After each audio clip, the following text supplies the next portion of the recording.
Hey guys, Alex here from the A1 Photo Fun YouTube channel, and I made a short film. I actually made this, I'd say, about a month or so back. I posted it on my main YouTube channel and also on my Instagram page, Facebook page, etc., etc. But I wanted to sort of make a behind the scenes video on the short film I made. So at the time, which again wasn't terribly long ago, this, I should bring up, is going to be about a firearm. I know some of my viewers here aren't big on that or a fan of firearms, aren't pro-gun, whatever. So if you don't want to continue watching this video, I don't blame you. But if that doesn't bother you or you have an interest in firearms, feel free to continue watching. So as soon as the new suppressor-ready CZ-P10C came out, I had to make a video with it. I wanted to make a video about this firearm and be one of the first to do it on YouTube, because that's sort of how YouTube works. You got to be the first to do it and then kind of hope it gets a lot of views and does well. So here's the firearm here. I do have a license given to me by the state of Pennsylvania that I can legally carry a firearm for self-defense and whatnot. So here it is, firearms unloaded. I'm not really going to play around with it on camera here. I'm just going to put it back in its holster, but this is the pistol that came out. I waited 11 months for this. I had it on pre-order, and man, I was so tempted to cancel the order several times. So it came out, it finally got to me, and I got to say it was worth the wait. So this firearm, this particular self-defense handgun, has been selling incredibly well, and like I said, I had to make a cool short film video idea that I had for it, and I had it all planned out in my head. As soon as I had the song planned out, I wanted it to be short, because again, it's like a short film. I gave it cinematic bars, and I edited the video all in Sony Vegas, which is, again, my editing software, I'd say, of choice. I've been using it for the past 3 years. So I put the video together, and I think it did pretty well. I was hoping that I could get the company to like repost it on Instagram, but that didn't end up happening. But it did accumulate a good amount of views, and it got pretty positive feedback. So I'm going to show you the snippet of the video here. Again, if you're not into firearms, you don't have to feel obligated to watch this video. But if you don't mind, enjoy this video.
Alright guys, so that's it. That was my short film idea for this brand new firearm that came out on the market. Again, it was a very hot item, and it's a pleasure to shoot. It's a lot of fun. It's, I gotta say, a lot better than my previous concealed carry firearm.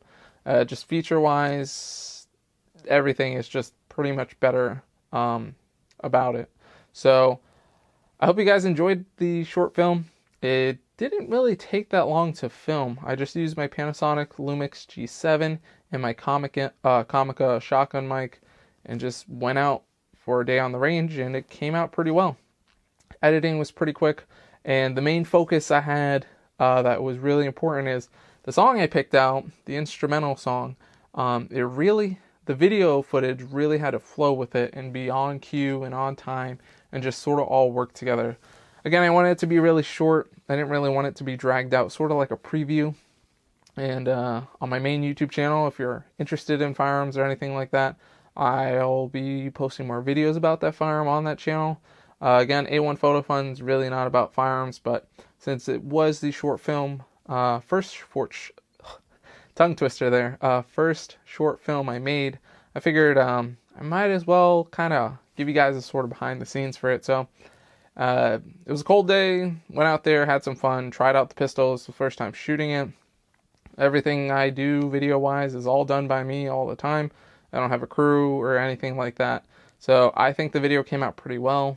If I could remake the video, I would like to get the newer version of the Xiaomi action camera. I have the Generation 1, which is like 3 years old now, I'd say. So there's three newer iterations of that action camera, and they record up to 4K, and the original does 1080p at 60 frames per second. But as with the newer versions of the camera, it records just the overall video quality, 1080p, whatever resolution, just looks better low light and such. So you can sort of tell when I switch cameras, going from the Panasonic G7 to the small action camera. I just didn't think about using the super slow-mo feature while I was out there on the range. I thought about it afterward once I saw how much slow-mo I could get out of 60 frames per second. So if I would ever remake the video, I would maybe do it like that, or it might be possible to set up the Panasonic G7 on my head mount or maybe a chest mount. It might be possible because the camera isn't terribly heavy, and it might work. So I'll have to see how that works in the future. So if you guys have any critiques or of any kind, feel free to let me know in the comment section below. I just thought this would be a cool video to talk about, and I guess the only reason why people really consider it a short film, I guess, would just because it has cinematic bars, but I think it was like a cool teaser video, if anything. So that's really all I got for this video. I just wanted to sort of talk about that experience, and it was a lot of fun. If you guys have any ideas for short films yourself, just give it a try, see how it goes. I would like to, at some point, make an actual short film. I don't really know what it would be about or how long it would be, but I think it would be really cool to put together video production, semi-professional. I'd have to be on a budget. This isn't nothing big, but I think it would be cool to set up a short film, whether it be 10 minutes to a half hour, get a small crew of like actors and whatnot, and see what I could do. I think that would be a really fun idea. Maybe something possible I could do, and I could post it here on the channel as a short film, or check out a local film festival and see what can happen. I don't know. I haven't really played around with the idea too much, but I have been thinking about it, so we'll see what happens in the future. So if you like this video, give the video a thumbs up, and if you're new to the channel, feel free to hit that subscribe button below. Also hit the bell icon to be notified when new videos are available from this channel. This is Alex from the A1 Photo Fund YouTube channel, and I'll see you guys in the next one.